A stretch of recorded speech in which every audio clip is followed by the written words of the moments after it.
नमस्कार, आप सभी का हमारे चैनल में स्वागत है। आज मैं आप सभी को कैलेंडर के बेसिक कॉन्सेप्ट उदाहरण के साथ बताऊंगा, जो आगामी प्रतियोगी परीक्षा की दृष्टि से बहुत ही उपयोगी साबित होगा। लेकिन वीडियो शुरू करने से पहले आपसे रिक्वेस्ट है कि यदि आप हमारे चैनल पर नए हैं तो चैनल को सब्सक्राइब करें तथा इसे शेयर करें ताकि अन्य लोगों को भी इसका लाभ मिल सके। आइए वीडियो शुरू करते हैं। कैलेंडर में सबसे महत्वपूर्ण बात है कि कैलेंडर के अंतर्गत दो प्रकार के वर्ष प्रयोग में आते हैं। पहला है साधारण वर्ष।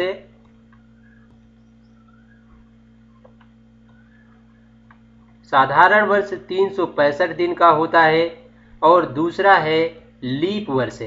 लीप वर्ष में 366 दिन होते हैं, अर्थात लीप वर्ष साधारण वर्ष की अपेक्षा एक दिन बड़ा होता है।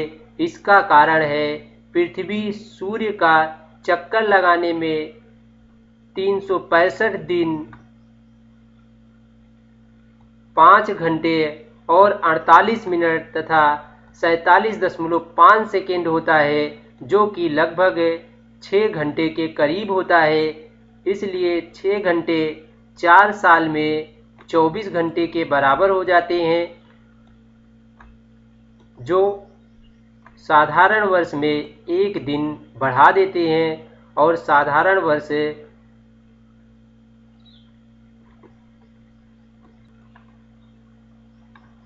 लीप वर्ष की अपेक्षा एक दिन कम हो जाता है।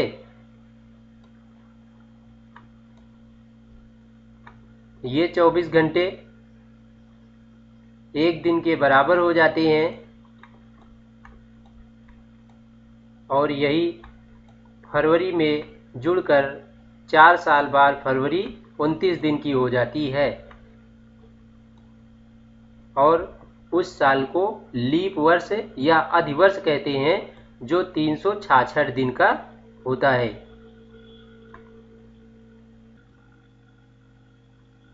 इसके बाद हम लोग लीप वर्ष को ज्ञात करना सीखेंगे। तो लीप वर्ष ज्ञात करने के लिए हमें दिए गए वर्ष में 4 से भाग देने पर यदि पूरा चला जाता है, अर्थात पूरा विभाजित हो जाता है, तो दिया गया वर्ष लीप वर्ष होगा, अन्यथा वह साधारण वर्ष होगा। जब पूरा कट जाएगा तो लीप वर्ष कहलाएगा, अदरवाइज उसे साधारण वर्ष कह सकते हैं। लीप वर्ष 4 वर्ष बाद आता है, तो हम देखते हैं इसको उदाहरण से। इस प्रकार हम 1984 को 4 से भाग देते हैं, तो 4 से भाग देने पर यह पूरा विभाजित हो जाता है। 4 × 4 = 16, तो यहाँ पे 16 आ गया। 16 को क्या किए हमने माइनस किया, तो यहाँ पर 3 आ गया। 9 - 6 = 3। फिर 8 को कॉपी कर लिए। 8 को कॉपी करने के बाद 9 टाइम्स जाएगा, 9 बार इसे ले जाते हैं, तो 4 × 9 = 36। फिर 38 में से 36 को घटाते हैं तो यहाँ पे 2 बचता है। फिर यहाँ से 4 को कॉपी कर लेते हैं। 4 को कॉपी करेंगे, फिर उसके बाद इसे 6 टाइम्स ले जाएंगे, 6 बार 6 चौको 24।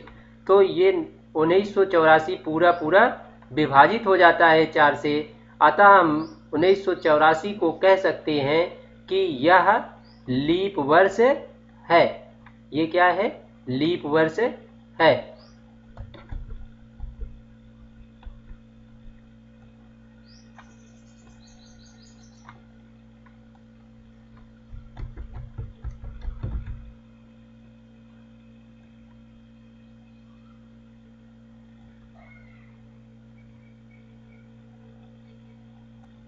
नेक्स्ट एग्जाम्पल है हमारा सन 2016।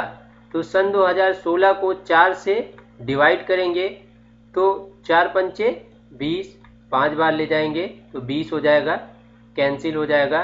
अब यहाँ 1 कॉपी करेंगे तो नहीं जा रहा है, तो यहाँ 0 बढ़ा देंगे। 0 बढ़ाने पर फिर 6 कॉपी करेंगे, फिर 4 चौक 16, ये भी पूरा पूरा विभाजित हो जाता है 4 से। अतः इसे भी हम कह सकते हैं कि यह क्या है, लीप वर्ष है। इसी प्रकार हम सन 2004 को भी फाइंड आउट करेंगे, तो ये भी 4 से पूरा पूरा विभाजित हो जाएगा, इसलिए यह भी हमारा लीप वर्ष होगा।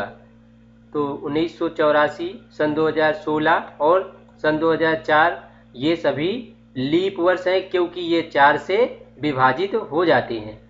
मैं उम्मीद करता हूँ कि आप लोगों को लीप वर्ष ज्ञात करना समझ में आ गया होगा। यदि नहीं समझ में आता है तो हमारे कमेंट बॉक्स में कमेंट करें। नेक्स्ट पॉइंट है शताब्दी वर्ष। तो सबसे पहले शताब्दी वर्ष जानेंगे।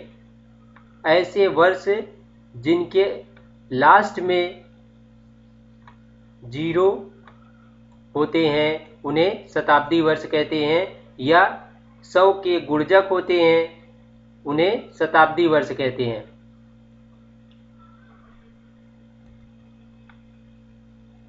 शताब्दी वर्ष को ज्ञात करने के लिए हमें 400 से भाग देने पर यदि शताब्दी वर्ष पूरा पूरा विभाजित हो जाता है, पूरा पूरा चला जाता है, कुछ भी शेष न बचे, तो ऐसे शताब्दी वर्ष को हम लीप वर्ष कहेंगे।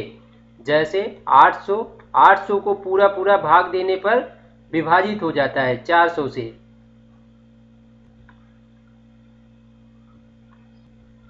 आइए हम इसे उदाहरण के माध्यम से समझते हैं। 800 को 400 से डिवाइड करना है, तो 400 से डिवाइड करेंगे तो 2 बार जाएगा, तो यहाँ पे ये पूरा विभाजित हो जाता है। अतः ऐसे शताब्दी वर्ष को हम लीप वर्ष कह सकते हैं, लीप वर्ष होगा। तो 1200 भी पूरा पूरा विभाजित होगा, 1600 भी, और 2000 भी पूरा पूरा विभाजित होगा। इसलिए हम इन सभी शताब्दी वर्ष को लीप वर्ष कह सकते हैं। लीप वर्ष तभी होगा कोई भी शताब्दी वर्ष जब उसे 400 से भाग देने पर पूरा पूरा विभाजित हो जाता है।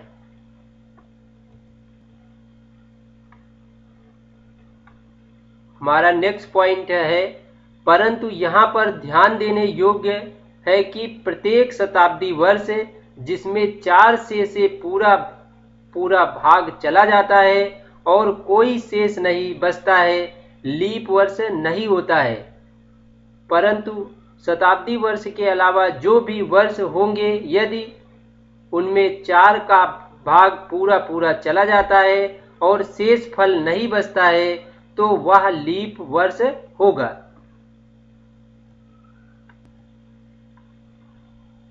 जैसे 1800 को 4 से भाग देंगे तो ये पूरा पूरा विभाजित हो जाता है। 18 को 400 से भाग देंगे तो ये क्या होगा, पूरा पूरा विभाजित हो जाएगा। बट इसे हम 400 से भाग देंगे तो ये पूरा पूरा विभाजित नहीं होगा। 4 से भाग देने पर पूरा पूरा विभाजित हो जाता है, लेकिन 400 से भाग देने पर पूरा पूरा विभाजित नहीं होता है। आइए इसे उदाहरण द्वारा विस्तृत जानकारी से देखते हैं।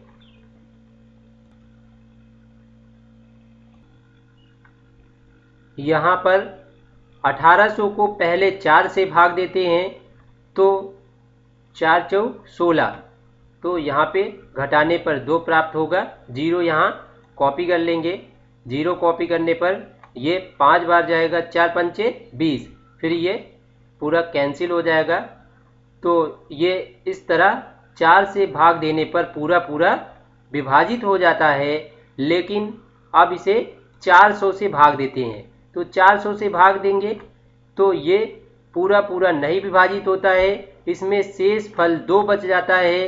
अतः ऐसे शताब्दी वर्ष को हम लीप वर्ष नहीं कह सकते हैं, ये लीप वर्ष नहीं होंगे।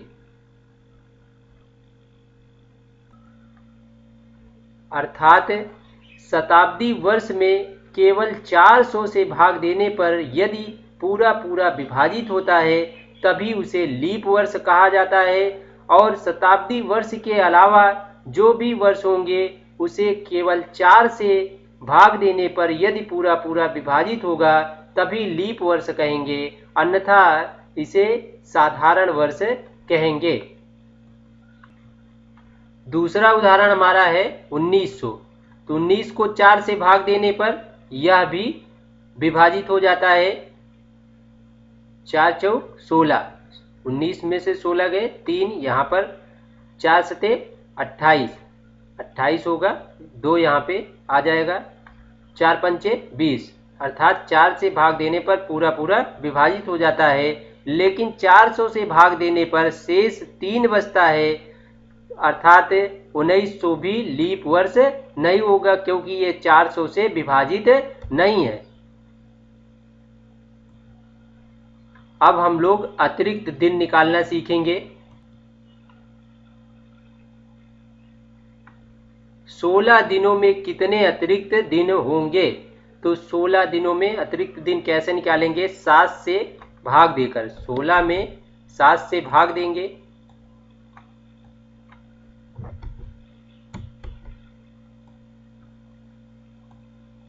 16 में 7 से भाग देंगे,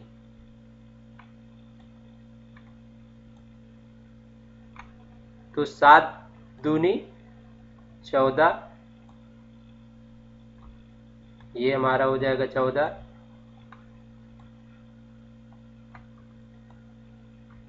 यहाँ पर 2 शेष बचता है, यही जो शेष बचता है इसी को हम क्या कहते हैं?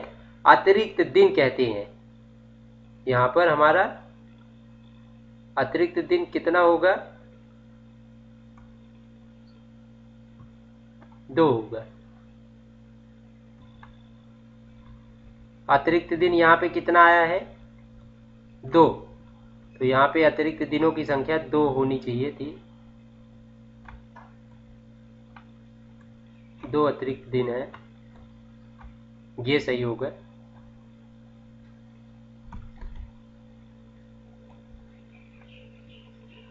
आइए हम इसे एग्जाम्पल में विस्तृत जानकारी में समझें।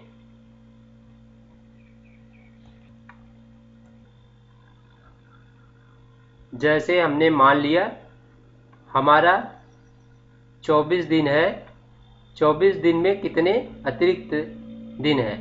तो यहाँ पे हम 7 से भाग देंगे, तो 7 तिरिक 21, यहाँ पर 3 होगा, 7 तिरिक 21 है, और यहाँ पे हमारा 3 शेष बचता है 21। 24 में से 21 को माइनस करेंगे तो हमारा 3 शेष बचेगा।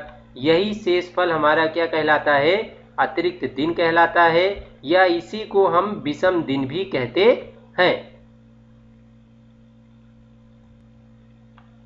नेक्स्ट पॉइंट हमारा है कैलेंडर की इकाइयां। तो सबसे पहली कैलेंडर की इकाई है दिन। एक दिन में 24 घंटे होते हैं, सभी लोग को पता है। दूसरी इकाई है सप्ताह। सप्ताह में 7 दिन होते हैं, वो इस प्रकार हैं: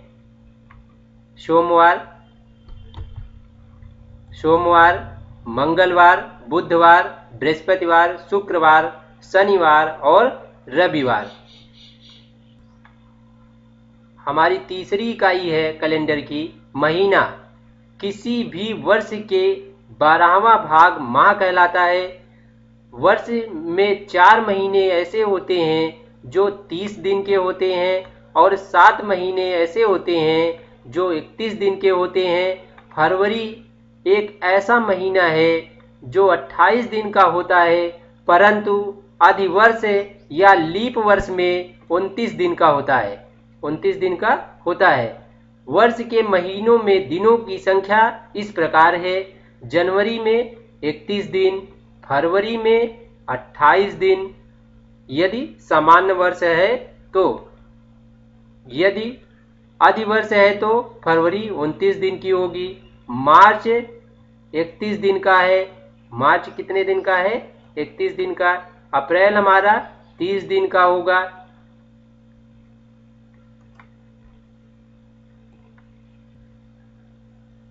इसी क्रम में मई हमारा 31 दिन का होगा और जून हमारा 30 दिन का, जुलाई 31 दिन का, जुलाई हमारा 31 दिन का, अगस्त 31 दिन का, सितंबर 30 दिन का,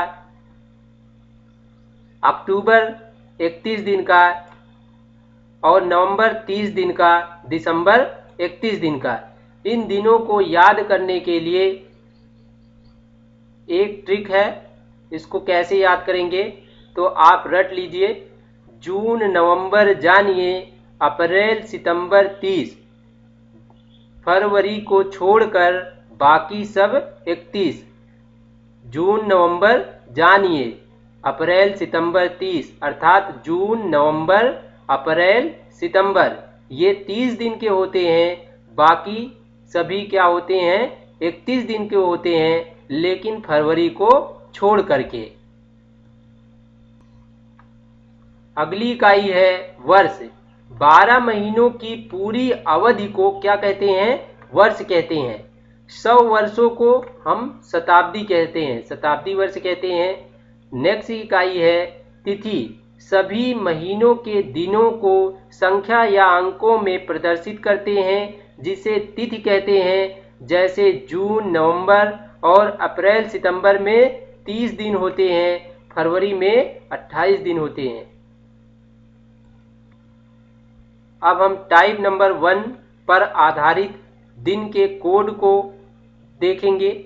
1 जनवरी को आधार मानकर दिन ज्ञात करना। टाइप नंबर हमारा 1 क्या है, 1 जनवरी को आधार मानकर दिन ज्ञात करना।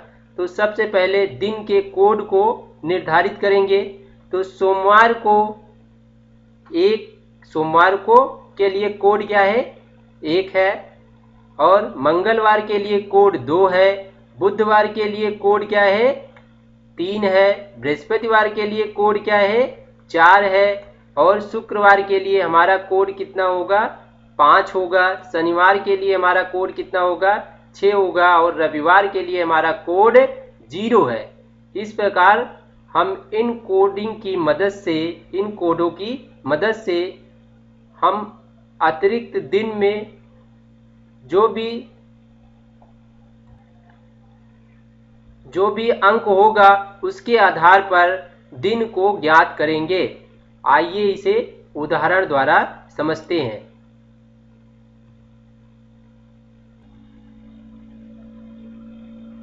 जैसे हम 24 में 7 से भाग देंगे तो हमारा अतिरिक्त दिन कितना होगा, 3 होगा, और ये 3 हमारा क्या है, कोड है दिन का। अब इसके आधार पर हमारा दिन कौन सा होगा, तो इसके आधार पर हमारा दिन बुधवार होगा। अभी हमने दिन का कोड निर्धारित किया था, उस चार्ट में देखने पर हमें पता चलता है कि ये क्या होगा, बुधवार होगा। तो ये बुधवार होगा।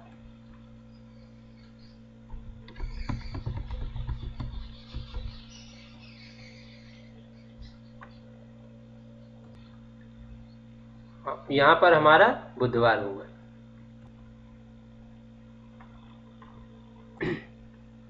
नेक्स्ट हमारा है माह के कोड। तो माह के कोड इस प्रकार हैं। जनवरी माह का कोड क्या है, 0 है। फरवरी माह का कोड क्या है, 3 है। और मार्च माह का कोड क्या है, 3 है। अप्रैल का क्या है, 6 है। और मई के लिए 1, जून के लिए 4, जुलाई के लिए हमारा कोड क्या होगा, 6 होगा। अगस्त के लिए हमारा कोड क्या होगा, 2 होगा। सितंबर के लिए 5, अक्टूबर के लिए 0, नवंबर के लिए 3, दिसंबर के लिए 5। तो इस प्रकार माह के कोड हैं, इसे भी याद कर लीजिए आप लोग, तभी कैलेंडर के प्रॉब्लम को सॉल्व कर पाएंगे, उनके प्रश्नों को हल कर पाएंगे। तो इन्हें याद करने के लिए 0, 33, 614 6 महीने का ऐसे लर्न कर लीजिए, और बाकी बचे हुए 6 महीने को 62, 50, 35 ऐसे लर्न कर लीजिए। 62, 50, 35। अगला हमारा शताब्दी वर्षों के कोड। तो शताब्दी वर्ष के कोड यहाँ पे ऐसे लिखेंगे 1200, 1300, 1400 और 1500। तो कोड हम इस प्रकार निर्धारित करेंगे 6, 4 और 2 और 0। इन सब में 2 2 का डिफरेंस है। 6 में से 2 डिफरेंस कर देंगे, 2 घटा देंगे तो 4 आएगा। 4 में 2 घटाएंगे तो 2 आएगा। 2 में 2 घटाएंगे तो हमारा 0 आ जाएगा। इस प्रकार से हम कोड शताब्दी वर्ष के लिए कोड निर्धारित करेंगे। इसी प्रकार अगले शताब्दी वर्ष 1600, 1700, 1800 और 1900 को लिखेंगे। उनके लिए भी कोड उसी क्रम में होगा। 2000, 2100, 2200, 2300 इनके लिए भी कोड उसी क्रम में होगा। यहाँ पर कुछ नोट पॉइंट है। यदि दिया गया वर्ष लीप वर्ष हो और आपसे जनवरी या फरवरी माह के किसी तारीख का दिन पूछे, तो निकाले गए अतिरिक्त दिनों की संख्या से 1 घटा देंगे और फिर अतिरिक्त दिन के माध्यम से दिन को निकाल लेंगे। अर्थात यदि दिया गया वर्ष लीप वर्ष हो, सबसे पहले उसे चेक करेंगे कि लीप वर्ष है या नहीं है, और जनवरी और फरवरी माह का हमें दिन पूछे तभी हम 1 घटाएंगे।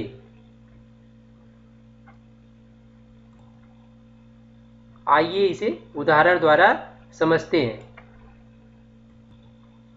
उदाहरण से पहले हम अतिरिक्त दिनों की संख्या को ज्ञात करने के लिए सूत्र को देख लेते हैं। तो हमारा सूत्र है तारीख प्लस माह का कोड प्लस शताब्दी वर्ष का कोड प्लस वर्षों की संख्या प्लस लीप वर्ष की संख्या बटे 7। अब इसे उदाहरण में प्रयोग करके हम लोग समझेंगे। हमारा पहला प्रश्न है 26 जनवरी 1950 को कौन सा दिन था। तो इस प्रश्न को हल करने के लिए आइए देखते हैं।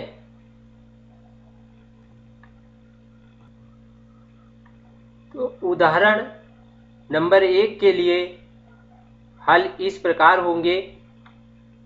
यहाँ पे 26 जनवरी तारीख कितनी दिया हुआ है हमारा 26 तारीख दिया हुआ है, और 26 यहाँ पे लिखेंगे, तारीख तो 26 लिखेंगे। माह का कोड, तो माह के कोड में देखते हैं। तो हमारा माह का कोड जनवरी के लिए कितना था 0, और शताब्दी वर्ष का कोड, तो यहाँ पे शताब्दी वर्ष 1900 है, क्योंकि 1950 को हम कैसा लिख सकते हैं 1900 प्लस 50, 1900 प्लस 50 इस प्रकार से लिख सकते हैं। 1950 को 1900 प्लस 50 में लिखेंगे। 1900 शताब्दी वर्ष है, इसलिए 1900 का शताब्दी वर्ष का कोड कितना था हमारा 0। और नेक्स्ट दिया हुआ है वर्षों की संख्या। वर्षों की संख्या हमारी कितनी है 50 है। वर्षों की संख्या कितनी है 50 है। लीप वर्षों की संख्या, तो लीप वर्ष की संख्या निकालने के लिए हम 50 में भाग देंगे किससे 4 से। तो 50 में 4 से भाग देने पर हमारा लीप वर्ष कितना आएगा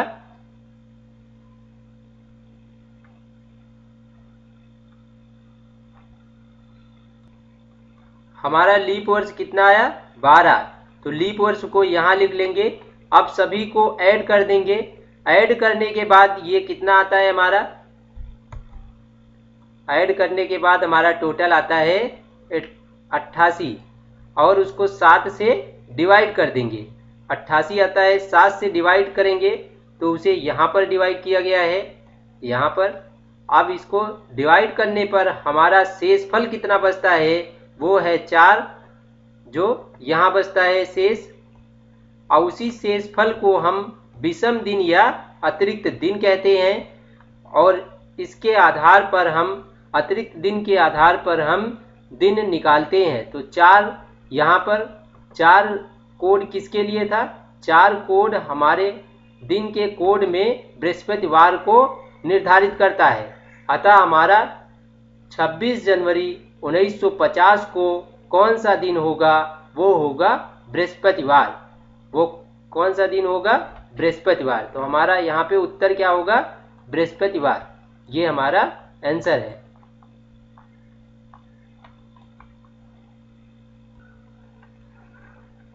दूसरा हमारा क्वेश्चन है 2 अक्टूबर 1869 को कौन सा दिन होगा?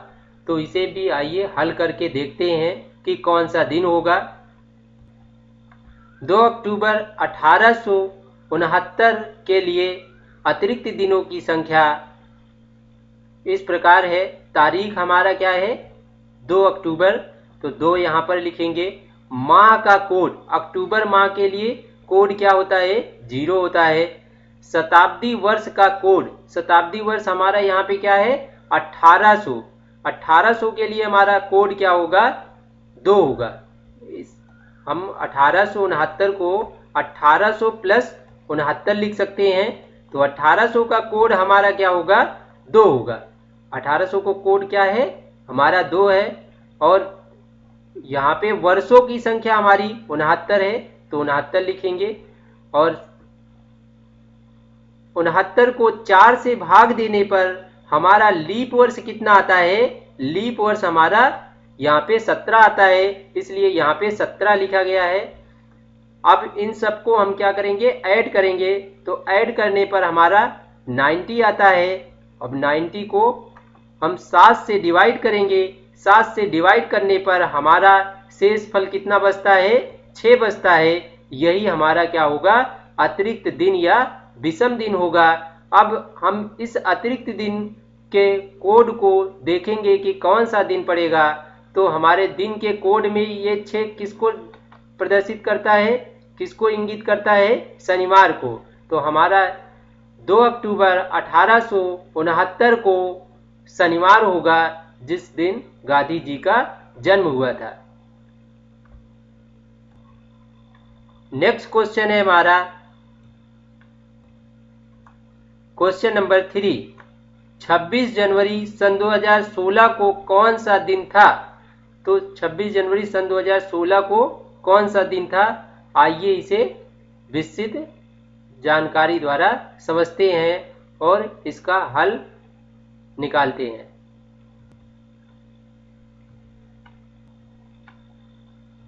छब्बीस जनवरी सन 2016 को कौन सा दिन होगा? इसको इस प्रकार हल करते हैं। तो अतिरिक्त दिनों की संख्या के लिए यहाँ पे तारीख कितनी है हमारी?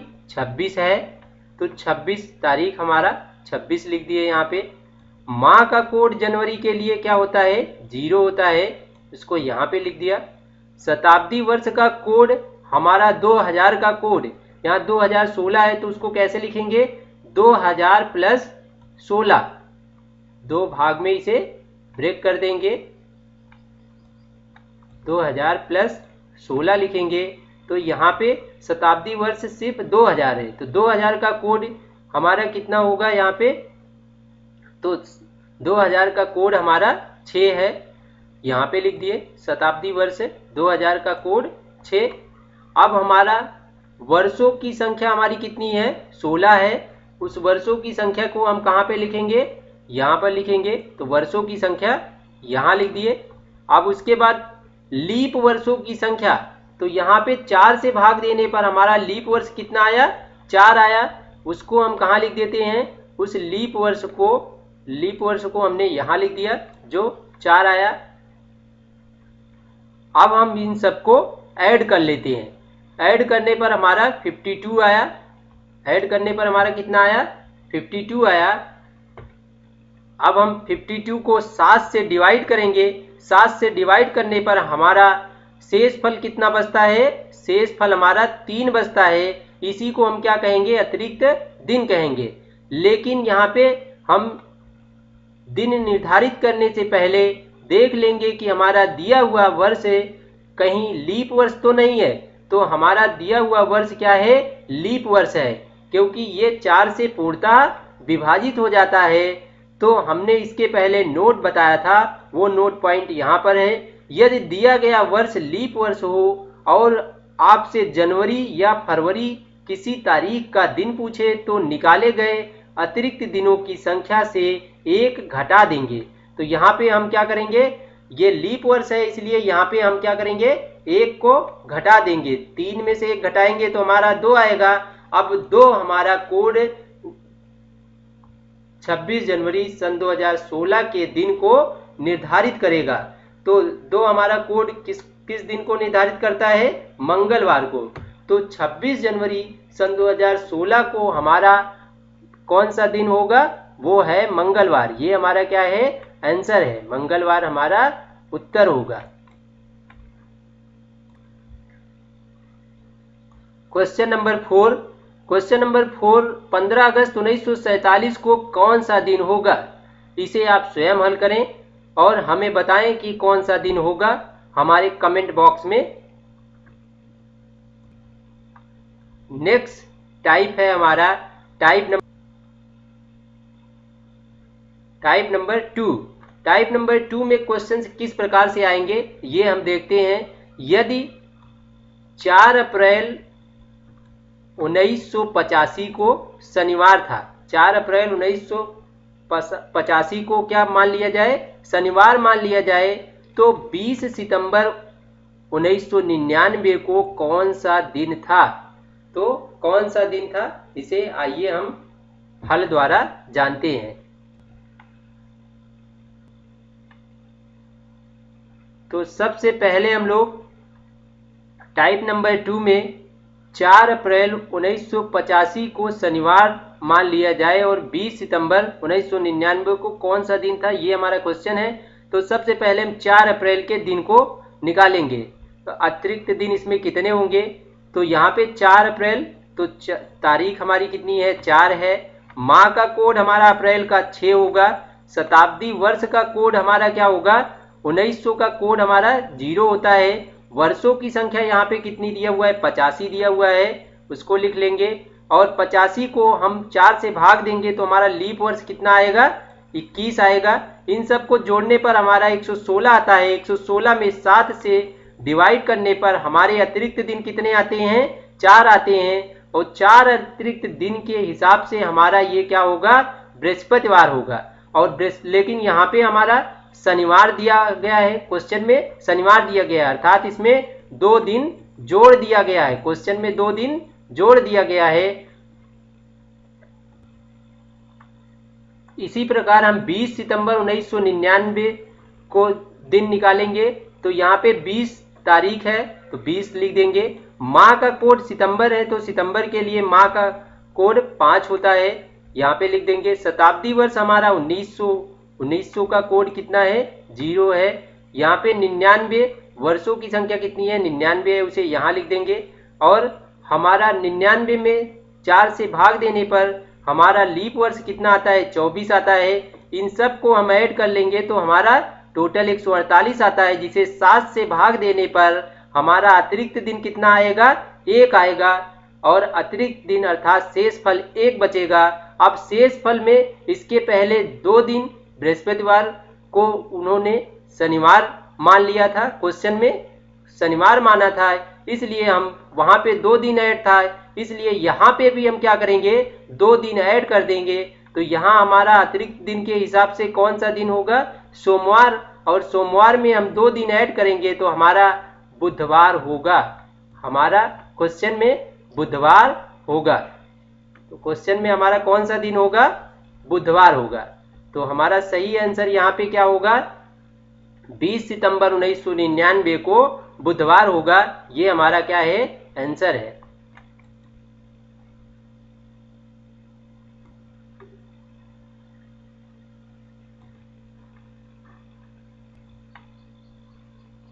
कैलेंडर से संबंधित अन्य प्रकार के प्रश्नों को देखने के लिए वीडियो के अगले भाग को देखिए। धन्यवाद।